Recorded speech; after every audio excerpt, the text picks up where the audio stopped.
ధర్మస్థల వ్యవహారాలు కొత్తగా మరికొన్ని వెలుగులోకి వస్తున్నాయి. దీని వెనకాల పెద్ద కుట్రే జరిగింది అన్నటువంటిది. అందులో భాగంగా ధర్మస్థల కేసును దర్యాప్తు చేస్తున్నట్టు సిట్ అధికారులు కేరళకు చెందినటువంటి యూట్యూబర్ మునాఫ్కి నోటీసులు జారీ చేశారు. ఏడాది జూలై 11న ధర్మస్థల అటవీ ప్రాంతం నుంచి ఓ పుర్రెని తీసుకొస్తున్న వీడియోని మునాఫ్ తన యూట్యూబ్ ఛానల్లో పోస్ట్ చేశాడు. ఆ వీడియోలో మాజీ పారిశుద్ధ్య కార్మికుడు చెన్నయ్య ఓ కత్తితో పుర్రెని ఎత్తుకొస్తున్న దృశ్యాలు ఉన్నాయి. అయితే ఇదంతా కల్పితమని, అటవీ ప్రాంతంలో పుర్రె లభించలేదని చెన్నయ్య సిట్ ఎదురు చెప్పుకొచ్చేసాడు. ఆల్రెడీ వాంగ్మూలం ఇచ్చేశాడు. జయంత్, గిరీష్ అనే ఇద్దరు ఇచ్చినటువంటి పుర్రెను కత్తితో తీసుకొచ్చానని చెప్పుకొచ్చాడు. దీంతో కుట్రలో మునాఫ్ పాత్ర గురించి తెలుసుకునేందుకు విచారణకు రావాలని చెప్పి సిట్ నోటీసులు ఇచ్చింది.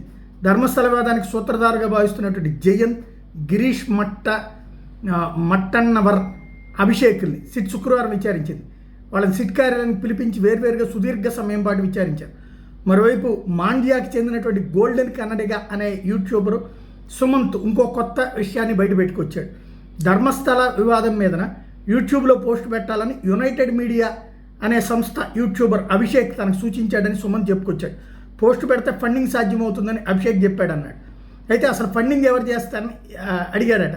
అడిగితే మహేష్ తెమరోడి, గిరీష్ మట్టువన్నన్ తమ బాసులని అంతా వాళ్లే చూసుకుంటారని చెప్పుకొచ్చాడు. అంటే ఇదంతా పక్కా ప్లాన్తో జరిగింది.